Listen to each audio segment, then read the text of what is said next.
tetapi juga mereka butuh kepastian apakah sampai seperti ini terus. Kami sudah 10 tahun lebih mengabdi kepada negara sebagai guru, tetapi kami butuh kepastian status. Terima kasih pimpinan yang saya hormati Pak Menteri, pimpinan dan kawan-kawan anggota sekalian.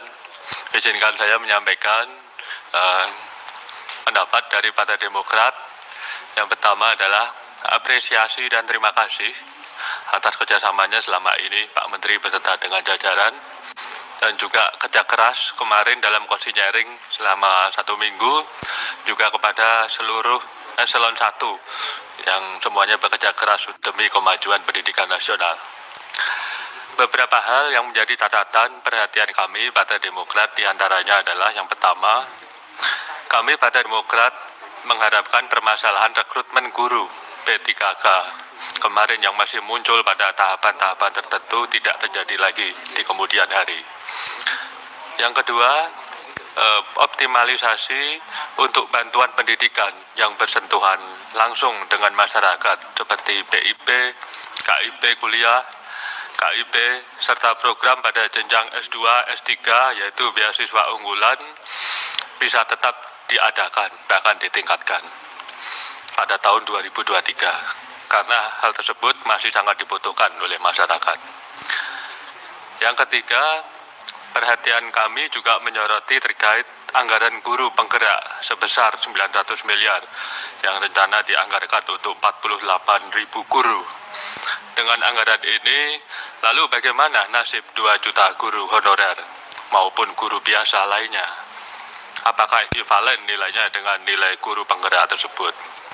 Harapan kami dengan anggaran yang besar, program ini dapat berjalan baik dan optimal, serta memberikan manfaat yang besar bagi masyarakat Indonesia.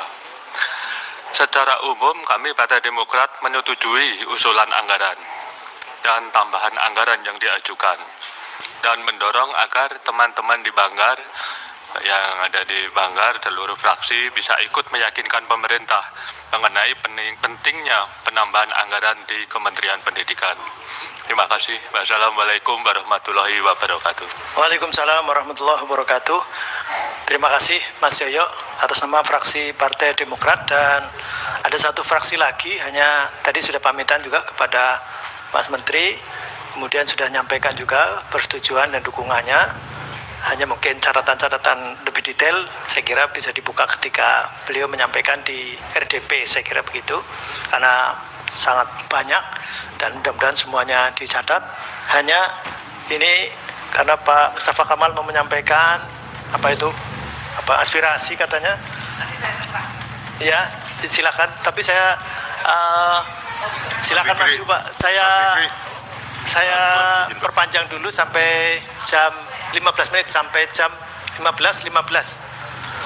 Ada. Saya juga minta izin nanti. Nanti ini dulu. Ada mungkin aspirasi dan proposal dari daerah-daerah. Ya. Silakan. Dilepas, saya maskernya dilepas nih. Biar ini.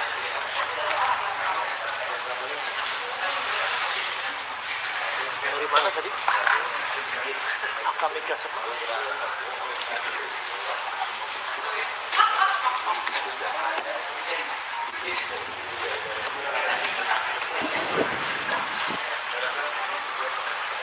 Undangan dari Al Khairat. Terus silakan Bang Andreas kalau mau menyampaikan. Sama ulosnya sekalian Pak. Saya izin Pak, tapi nanti setelah ini aja, setelah selesai ini nanti saya akan sampaikan, ada beberapa aspirasi dari daerah yang akan saya sampaikan ke Pak Menteri atau Ibu Sekjen nanti sekaligus. Oh, tapi setelah selesai ya? Setelah selesai. Oh, setelah selesai. Karena setelah selesai, saya mau manfaatkan sebentar. Pak Menteri saya kira sudah semuanya, hanya ada banyak aspirasi dan bahkan dari 193.000 guru honorer yang sudah lulus passing grade dan belum ada formasi. Ini banyak menyampaikan aspirasi dalam berbagai cara, dan semua tidak mengenal waktu juga. Tapi saya kira ini hak mereka karena sebelumnya tidak mau dites dan sekarang mau tes dan akhirnya mereka lolos gitu. dan tetapi ternyata tidak ada formasi.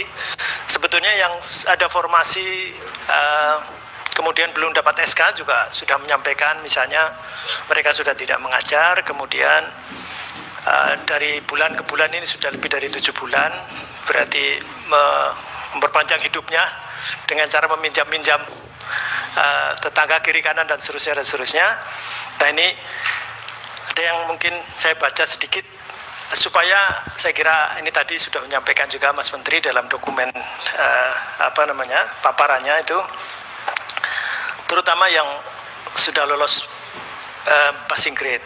Kami, ini saya bacakan saja, andaikan ini disampaikan kepada Mas Menteri Nadiem Makarim, Mas Menteri Pendidikan Kebudayaan, Riset dan Teknologi. Kami guru honorer, terutama honorer yang lulus passing grade P3K, semoga kami yang lulus segera mendapatkan formasi, karena saya sendiri, kata dia, guru induk sudah digeser oleh guru yang lolos P3K dan ada formasi. Sekarang kondisi saya dagang, padahal ketika saya mengajar walaupun sebagai honorer saya dapat gaji per bulan Rp516.000 per bulan.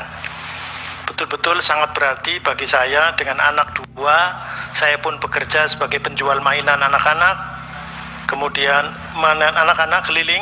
Ketika pulang mengajar, kadang penghasilan dari dagang hanya sedikit. Sekarang saya dagang dari pagi karena tidak mengajar lagi. Namun apa mau dikata, sepi pembeli Pak. Kalau masih mengajar, uang 516.000 selalu saya gabungkan dengan hasil dagangan mainan. Alhamdulillah walaupun kecil tapi bisa menghidupi anak dan istri. Sekarang saya hanya berharap semoga secepatnya saya diangkat menjadi P3K, karena saya lulus passing grade dengan keterangan passing grade 3, P3. Saya siap ditempatkan dimanapun Pak, sekalipun ditempatkan yang jauh dari kelahiran saya. Saya ingin segera mendapat formasi demi kelayakan hidup, karena jujur setelah berhenti mengajar yang biasanya menerima 516.000 per bulan, sekarang saya tidak menerima. Rasanya sangat berat, apalagi dagangan sepi pembeli. Sekali lagi saya mohon agar Bapak, ini kalau disampaikan kepada Pak Menteri, berarti Bapak Menteri Pendidikan Kebudayaan memperjuangkan kami. Saya doakan Bapak dan keluarga Bapak agar selalu diberi kesehatan dan dimudahkan dalam segala pekerjaan. Nah begitu saya kira salah satu ini ada di Facebook, ada di Instagram dan sebagainya, dengan berbagai macam, ada yang panjang sekali, tetapi ini real, artinya mereka saya kira guru-guru kita yang sudah lebih dari 10 tahun, ada yang lebih dari 15 tahun mengabdi, dan kita tidak tahu bagaimana cara rekrutmennya, tetapi mereka mengisi kekosongan, kekurangan guru itu menjadi guru honorer. Sekali lagi saya kira ada lagi sebetulnya yang belum lulus passing grade pun mereka ada yang berterima kasih atau bersyukur karena untung tidak lolos sehingga tidak digoncang-goncangkan begitu. Tetapi juga mereka butuh kepastian apakah sampai seperti ini terus. Kami sudah 10 tahun lebih mengabdi kepada negara sebagai guru, tetapi kami butuh kepastian status. Saya kira begitu tambahan, dan masih ada 7 menit untuk mungkin berbagi. Mas Menteri berapa menit, silahkan, nanti saya akan membacakan laporan singkat. Pak Fikri, silakan. Pak Fikri. Oh iya, tambahan 30 detik Pak Fikri. Iya, Dari cerita silakan. Pak Fikri tadi, ada yang sudah dipecat karena ikut Iya. tes dan setelah itu belum dapat formasi. Itu lebih tragis lagi. Iya, Dan bukan di Jakarta Timur, karena saya harus dia menyuarakan di tempat di lain juga. sekolah swasta. Iya. Di sekolah swasta mereka sudah Biar dipecat. lengkap cerita Pak Fikri. Iya. Terima kasih. Terima kasih. Pak Fikri, saya ada tambahan. Surat tadi itu saya minta kalau bisa di-share ke saya dan teman-teman lain. Saya ingin bikin cerpen tentang kumpulan surat-surat itu. Iya, terima kasih. Nanti ini akan dicerpenkan oleh Bang Amurai. Silakan Mas Menteri. Terima kasih, Pak Ketua.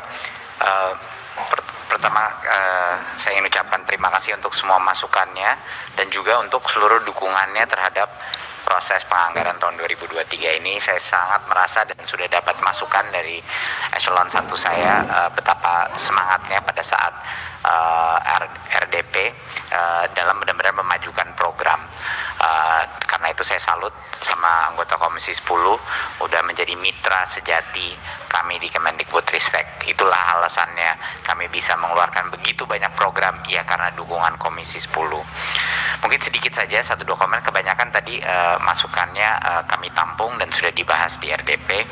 Mungkin beberapa klarifikasi saja. Yang pertama adalah mengenai fokus kepada guru. Mungkin sedikit klarifikasi, hampir semua program transformasi kita itu ya fokusnya guru. Jadi mungkin namanya aja, contohnya namanya sekolah penggerak. Tapi kalau kita lihat programnya itu apa, yaitu program transformasi guru di dalam sekolah penggerak. Jadinya itu guru sebenarnya, yang beraktif, yang paling aktif. Kurikulum Merdeka memang bahasanya kurikulum, tetapi esensi dari semua anggaran untuk kurikulum Merdeka adalah pelatihan, pembuatan platform untuk guru melaksanakan dan mendapatkan modul kurikulum Merdeka. Itu platform Merdeka Mengajar yang sekarang sudah 500.000 download aplikasi, itu adalah guru-guru, pelatihan guru secara massal melalui online, melalui digital. Itu juga guru penggerak. Klarifikasi, guru penggerak itu adalah potensi kepala sekolah. Jadi kenapa program guru penggerak itu menjadi yang terpenting? Karena kita dapat 1 guru penggerak menjadi kepala sekolah, 10, 20, 30 guru di bawahnya dia langsung bisa dimentor oleh dia. Jadinya anggaran itu bukan untuk si orang itu, tapi untuk dia menjadi kepala sekolah dan akhirnya bisa mementor guru-guru di sekitarnya. Jadi multiplier terbesar dari semua program transformasi itu adalah guru penggerak. Karena kalau atasan, kepala satuan pendidikan tidak punya mindset yang baik dan ingin melakukan transformasi, akan sangat sulit.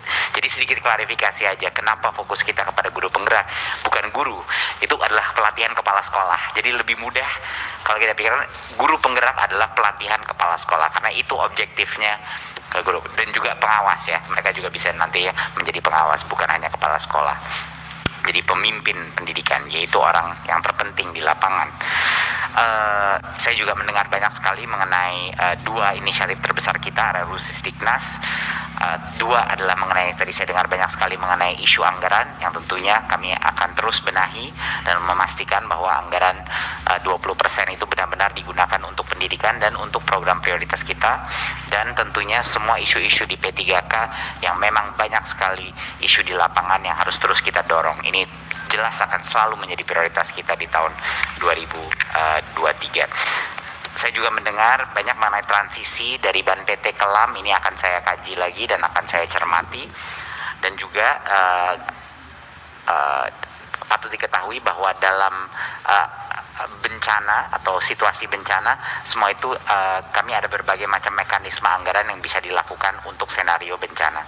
Jadinya kami sudah berada dari DAK dan lain-lain, itu sudah ada mekanismenya untuk memberikan dukungan yang cepat.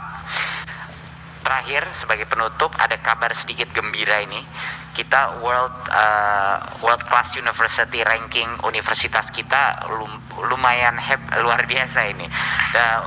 UGM naik dari 254 ke ranking 231, ITB naik dari 303 ke 235, UI naik dari 290 ke ranking 248, UNER dari 465 ke 369, dan IPB naik dari 511 ke 449.